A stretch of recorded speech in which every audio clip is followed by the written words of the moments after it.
Hey, how's it going? John from Branson Cerakote and Laser here. Gonna do a pair of Oakleys today with the new Cerakote H Series color Crocodile.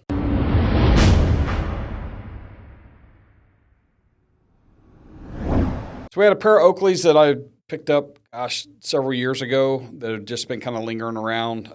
They were pink and yellow at one time, and nobody was interested in them, and I didn't want them. So when Cerakote came out with a new Crocodile color, which is kind of a cool middle-of-the-road green, so it's kind of like a grass green or a forest green, but it's got some gold flake in it. Pretty cool color. We wanted to kind of just test it out on something, so it was time for that pink and yellow to go live with Jesus. So we sanded that down real quick and did just a quick, I think, 3 or 4 color camo on it, with kind of the overall end color being the crocodiles. So turned out really great. I actually really like them now, and I've been wearing them, so I've taken them off the shelf and claimed them.